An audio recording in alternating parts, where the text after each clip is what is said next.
If you're someone that recently purchased a FujiFilm XS20 that is serious about their content creation journey, watch this video because I'm going to tell you why this Viltrox lens should be the first lens you should get alongside your new camera. But why am I talking to the content creators? Well, that's because Fujifilm did market this camera towards them folks, them freaking cool kids out there. And I gotta be the one that helped these freaking cool kids. Yes, that's right. The Viltrox lens that I'm talking about is the Viltrox 13mm f1.4. It's an awesome lens and it does so many things that I feel ticks off so many boxes for content creators out there. The 13mm focal length is about 20 millimeters in full frame equivalent. This lens has a super wide field of view, making this a very good talking head lens. And as a content creator who's going to be in front of the camera, you want something about this wide. But what about the other Fujifilm lenses out there, Tongue? Are they good? There are many ultra wide lenses that Fujifilm has right now that I deem not to be a good talking head lens. The XF 16mm f1.4 lens is an incredible photography lens, and at that focal length, it's very promising that it could be a good talking head lens as well. But it doesn't make a good video lens. The autofocus is loud and that can be picked up in your videos, so I wouldn't recommend that at all. The next one is the Fujifilm XF 10 to 24mm f4. Again, this is a great lens for photos and it could be a little bit more versatile because it's a zoom lens that's very good for video, but it's expensive and it's only an f4.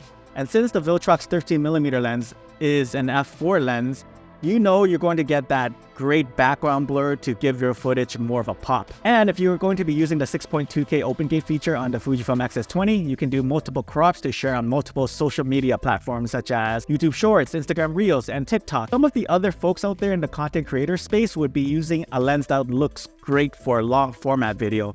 But then when you convert that onto a 9:16 vertical aspect ratio crop, it looks so tight, and you can see their nose in the center of your phone, and it just becomes very unpleasant to watch, and it becomes distracting. But with this Viltrox 13mm f1.4, once you crop in, you're going to look fine. Another reason why this lens is great for the Fujifilm XS20 is its close minimum focusing distance. This plus the product priority feature in vlog mode will for sure come in handy. If you're a content creator where you have to show your products, you're going to want a lens that could focus your products as close as possible.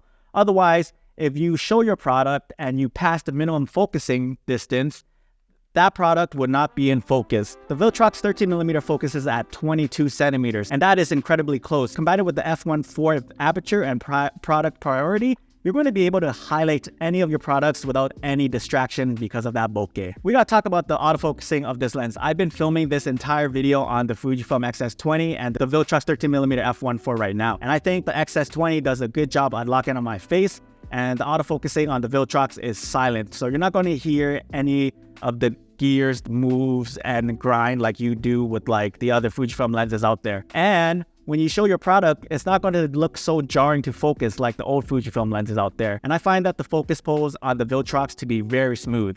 Just look at this right here. If it can focus, that's very smooth. And it comes back to me, very smooth. That's the type of lens that you're going to need if you want to start this content creation journey. Okay, so we talked about how much money the Fujifilm native ultra wide lenses are. If you want an f4 lens, you're going to have to pay a premium with the native glass. And if you want the XF 10 to 24mm f4, you're still paying close to $1,000 for that lens. And that lens, again, is an f4, so you're not going to get the shallow depth of field that you want. So how much is this Viltrox 13mm f1.4 is going to run me, Tongue? As of this recording, the Viltrox 13mm is coming in at $459, and I find this to be such an incredible deal. You are going to get an f1.4 ultra-wide lens for that much. You compare that to the ultra-wide lenses that Fujifilm offers, and this is coming in at a steal. And don't forget that this lens can take you incredible photos as well. You get beautiful, sharp, and clean-looking images for a lower price. And to be honest with you, if you take away the Viltrox branding on this lens, I honestly think that this lens is another Fujifilm native lens. That's how good this lens is. And it's an amazing lens to start your content creation journey alongside your Fujifilm XS20. And I'm going to assume since you spent all your money on the Fujifilm XS20, you're kind of on a tight budget. So this Viltrox lens is a no-brainer. I bought this lens with my own money last year, and I've been using this lens since for all my YouTube videos. I film in 6.2K open gate, and I would repurpose my long format videos into shorts, reels, and TikToks. And I couldn't ask for a better lens to help me with my content creation. It does a lot for me, and for as long as I shoot with Fujifilm, I don't think this lens would be going anywhere. It's just too valuable. And I also forgot, because of this ultra wide angle lens, it's a perfectly good vlogging camera. With the XS20's 7-stop of IBIS, when you do vlogging, it's gonna look great. I've tried vlogging tests here in the room. You don't get the wobbles and the pulsings like you do before. You don't get those herky-jerky IBIS wobbles. You don't get those where it looks like the IBIS is fighting against you. So I honestly like this lens for this camera. I'm using the Fujifilm XS20 and we're testing out the IBIS on this camera and also the onboard microphone. So you get to hear the audio and how clear that is. And let me know what you guys think of the IBIS with the 7 stops of in-body image stabilization. I am just walking back and forth and it's mounted onto a tripod. And I'm not the greatest when it comes to vlogging. I do have shaky hands, so we get to see how good this IBIS really is. So let me know your thoughts. I hope this helps. If you're interested in this lens, I'll leave the links down in the description below. And if you have any questions, feel free to leave them down below and I'll get back to you as soon as I can. And if you find this video helpful, consider subscribing to my channel. Thanks for watching. I'll see you next time.